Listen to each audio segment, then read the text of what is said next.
Hello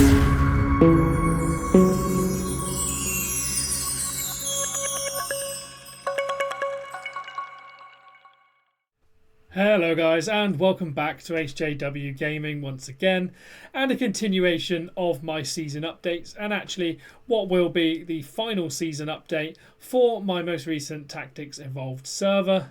Hopefully you guys have enjoyed all the updates so far, so I'll show you kind of the final end to the server and where we've ended up personally, as well as all the various fellowships, and also what we're looking like for rewards. As you can see, the timer up at the top right does show there's only 15 minutes left of this server, so you can kind of see exactly where we are right bang on the end just before rewards come in. So first thing I want to talk through is the map. Here is the kind of end position of the map. I think I spoke through in the last episode where we expected things to end up, having discussed with the various teams how rewards could be apportioned in a way that we could get at least one capital for as many teams as possible, with gold badges for also as many as possible. So with of course my team taking Dol Guldur, we also needed therefore 5 capitals in order to get the ring title badge, which therefore left plenty of capitals left over. 8 in total to be distributed amongst the remaining teams. Thankfully, this meant that there were 2 other gold badges available and then 2 single capital rewards, which we tried to allocate out as fairly as we possibly could. Of course, our main ally during this server was the Cogs and Legion team, so we made sure to set them up with a gold badge, which we did here by allowing them to pass through our lands and kind of sit behind that defensive shield of this blue line of lands taken in the western side of the map, and then we let them take over Rivendell, Karndurm, and also Gundabad. So that took over several of our capitals, which we didn't particularly need, as we already had way more capitals than we needed for the gold title badge. Anything more than that would have been pretty greedy in my opinion when we're denying other players rewards, so we tried to make sure to give them up those capitals. Of course, with us having taken Edoras as well, we also passed Edoras onto the Coal Kingdom so that they could therefore have 3 kingdoms for their gold badge, having taken Orthanc from the Legion team and also still residing in the Grey Havens. So therefore both of those teams were able to pick up those gold badges. After we took Minas Tirith from Wolf and Crow, they had pushed across into the Darklands and taken the capital of Huns, which was Barad-dûr. So they still had 1 capital, which you'll see, I think we've been moved away now, but we did have a lot of forts built up around that we could have taken, but we decided, well I say we, it was Burn Fellowship that was built up around this. So they decided not to take it, and therefore Wolf and Crow also end with 1 capital, so they do get capital rewards. And then, for the sake that, because Huns had lost their capital, we therefore also gave up Kindland to Huns, who are our other allies helping us during this server, so they also end with 1 capital reward.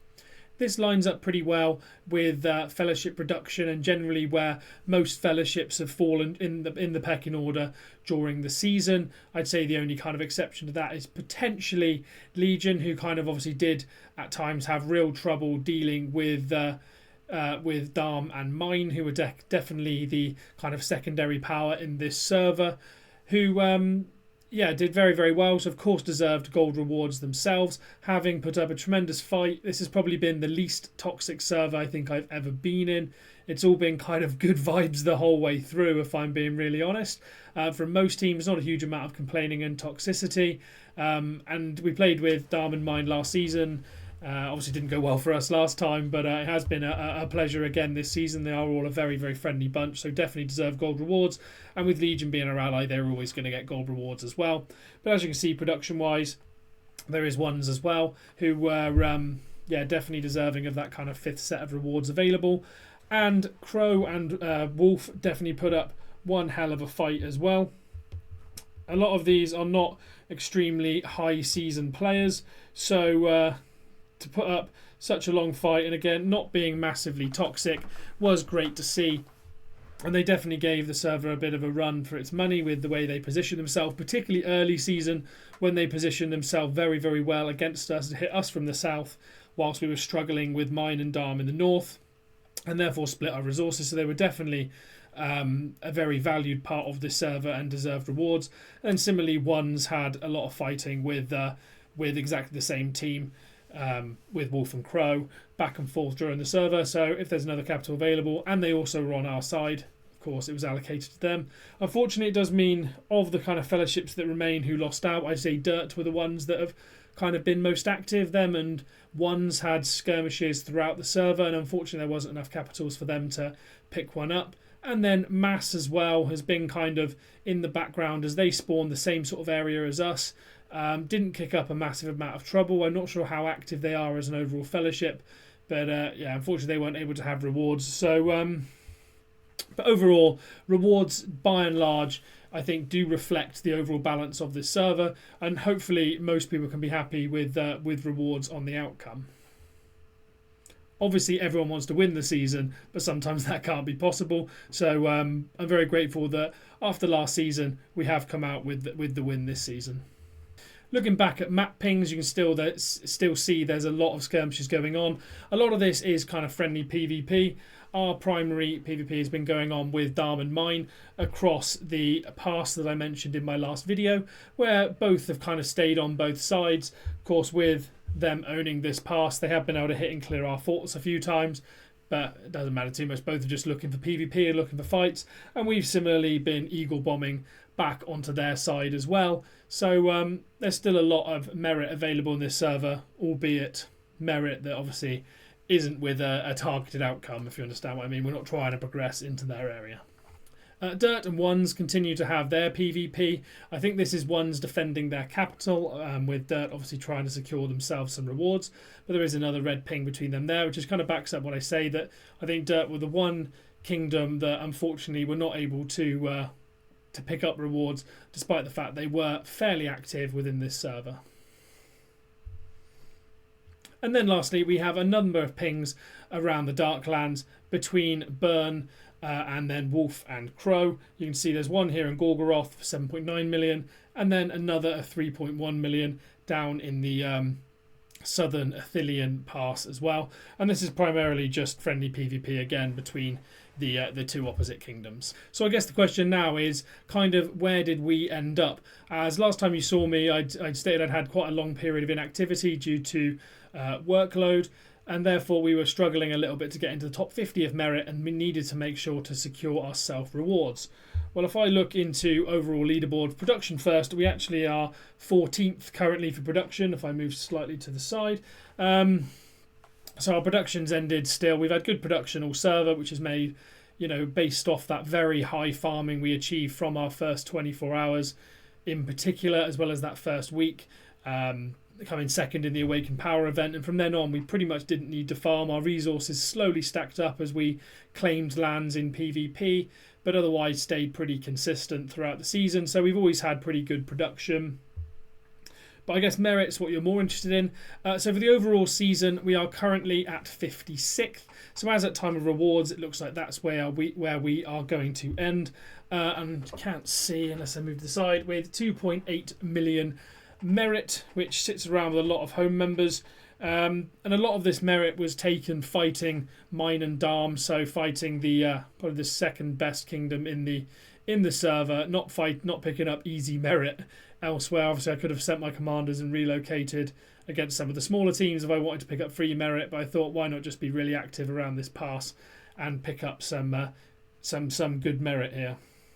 You'll see there's a lot of names here, some very, very strong players, so credit everyone who was of course above me and below me as well, and everyone who was active within this server. I think the top 10 in particular need a good mention though. Commander Stark here at the top, picking up a pretty astronomical 7 million merit. I think he struggled a little bit more when the new patch to 2.5 came in mid-season, as I know particularly at the beginning of the season he was incredibly strong, but a lot of that was due to a very high initiative Sauron based on classic gear, which isn't as powerful since the patch. But however, he has still continued to rack up an incredible higher number of merit, and ending on over 7 million is incredible. You know, triple what we had. So one hell of a score there from Commander Stark, so definitely credit to him.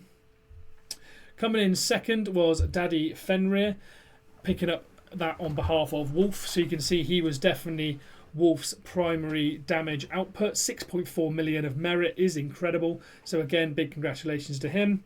We have some familiar home names in here as well. With Melly in here, we have Bluey, we have Husker, all of which have obviously performed incredibly well this season and regularly tip the top of our merit. So as always, big credit to them. And then we have mine members NASA, Dunn and Bjorn was in mine as well until very recently, all just tipping that 5 or getting around that 5 million mark. Again, you've seen some of my reports in the last video with mine Dunn, who absolutely zeroed me multiple times. Very, very strong players and definitely a credit to the server. And then we also have Kowalski from Burn as well. So literally everyone on here, you can see there's some huge merit totals. Absolutely massive. So credit to everyone on here who have been active and fighting throughout the server. And as I said, everyone's been kind of a pleasure to play with and a very, very positive server and non-toxic, which is a nice change for this game sometimes, I will be honest. As far as our commanders go, we are very, very close to level 50 on 2 of our main commanders. In fact, next hit will probably take them to level 50. In fact, why don't I do that now and just get it just before the end of the server. If I just Eagle Strike here, we might get lucky and get there in a minute's time. But anyway, so Dane Ironfoot, of course, level 50 was the commander we first prioritised getting to level 45, so always had an experience advantage over the rest. Has been incredible. Of course, we've had a big upgrade on his gear during the season. Once we picked up the Berserker's raiment with Warcry and were able to make a very strong Warcry set.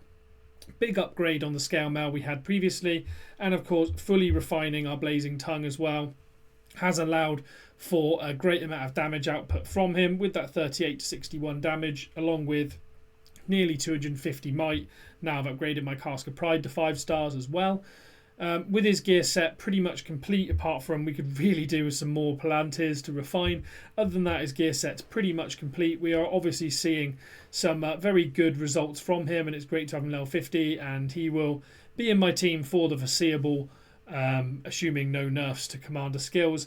But yeah, it's definitely been the MVP, as I'm sure he has of most people's formations, to be honest, as he's still pretty broken as a commander and way above anyone else in the meta at the minute, in my opinion. Gandalf the White and Sauron still remaining as our supports. Gandalf the White's gear has stayed pretty much consistent throughout the season, just getting that high focus total for White Council, and if anything, he's now even more effective. Now the pre-battle madness from Sauron has been removed, so White Council can't be stolen and applied to the opposition's troops, basically. So yeah, if anything, he's got even stronger, so again will be definitely a mainstay staple in my team. Similar to Sauron, who of course we've worked on previously, he will stay a mainstay in our team. And there we go, he's just hit level 50 in that battle as well. He'll stay a mainstay in our team. Our gear has remained largely consistent. Of course, we've always been using a troop defense build to try and make him our primary tank, using swans for most of the season. And he's been very good at that role in general. We've made a slight switch up to use a little bit more agility gear with the Scout's Mail. We don't currently have any gear which really works for unit defense, at least not with the agility set either, even within all the equipment that's gone into these items here. But still, I think he's doing very well with these 2 purple pieces. Of course, this helm still gives good command, good unit defense, even better than the Elven Golden helm we had before and have since broken down. But he's done very well as our tank, and I actually don't think he's got too much weaker since the 2.5 change. I still consider him essential in my team. The last change we've actually made to our team is a pretty big one. We've decided to change from Aragorn King of Men to the tier 2 evil side commander, the Shadow. Now, the reason I wanted to make this change is I don't really use tier 2 commanders or have any tier 2 commanders ascended. So a lot of my tier 2 gifts and things from the season pass have basically been completely wasted. So I wanted to try and get a tier 2 commander in so I could make use of those. And additionally, having both Aragorn and Dane meant that we had 2 damage dealers without kind of a commander for clearing White Council.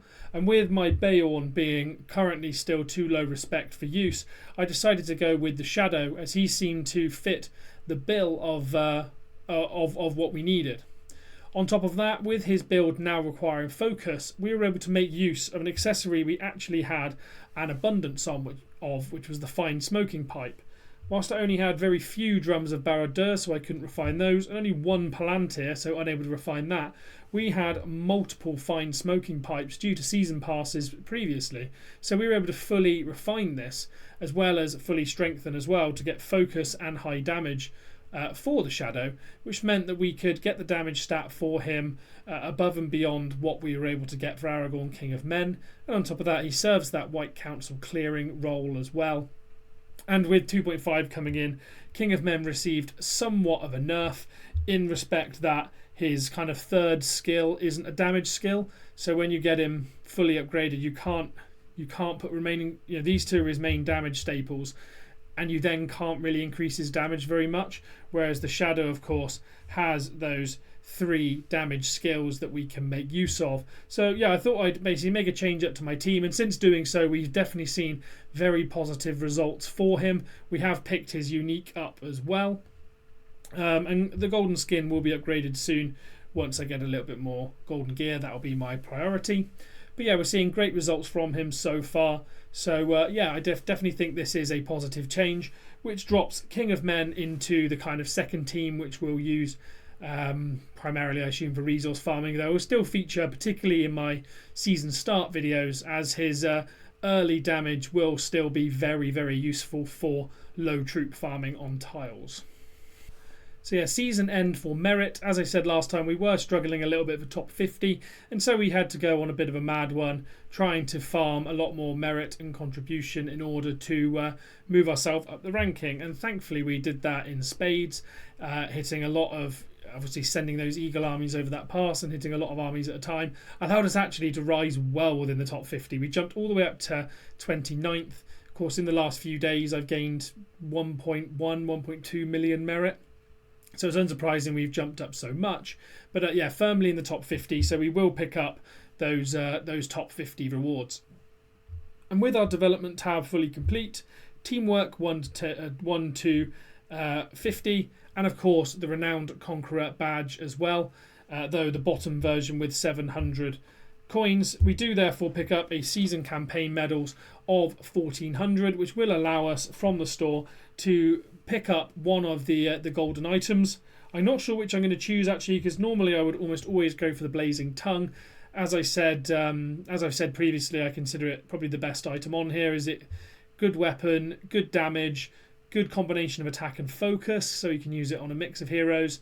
But now I've already got one fully refined, I'm not sure whether I will or whether I'll instead use one of the other items to strengthen or refine. I'll likely go for the mithril coat, so that I can strengthen my golden skin when I get a few more golden chest pieces.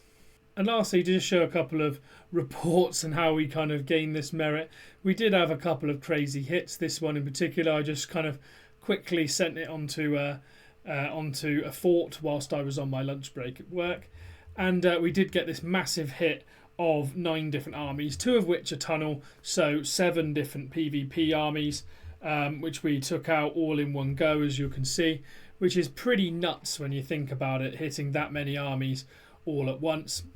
Of course, the thing with hitting forts and fortresses with eagles is it's a little bit ratty, for lack of a better description. So, you know, it's I have a bit of a sour taste around doing it, but it helped us at least achieve our goal in the end. But of course, you are going to hit armies that potentially aren't fully set up and ready for PvP. So in some of these cases, they of course do have blue gear on. So we're of course going to overpower with our full gold gear pretty much formation.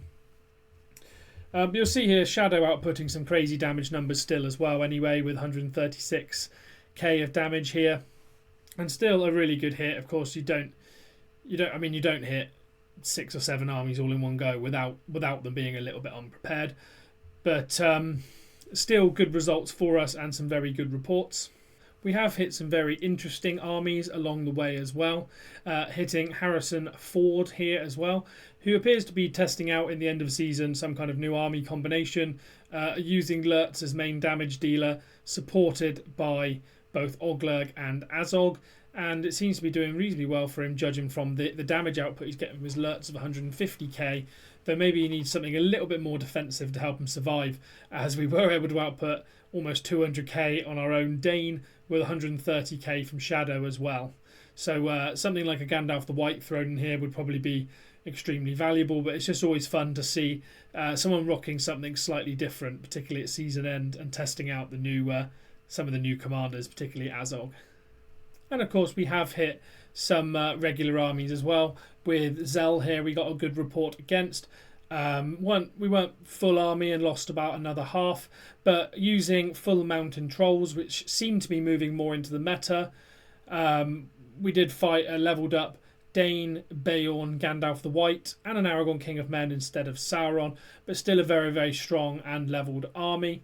I do like seeing mountain trolls, though I would probably have, if I was him, use mountain trolls on whichever commander he wanted to be his main tank, and then run cave trolls on the rest so you can take advantage of the taunt. But large units seem to be used more and more in the meta now, following the growth of medium units, which in turn grew as a result of the prevalence of very cheap small units. So I think we're going to see an interesting shift as the meta spins round and round, as people always try and achieve that counter bonus, with a lot of swings of results based around which units people are using. Which, funny enough, we can see in this report here, where we had a fight with one of the players I mentioned earlier on, which was Mine Done, where we basically compared using the counter buff for and against. So in this case I had the counter buff against me with his full mountain troll army against our primarily mounted, I suppose, other than the Shadow. We still dealt 130k with our Beorn, but by and large this was an overwhelming defeat. We thought we'd give it a go the other way round, and I just swapped to full Guardians.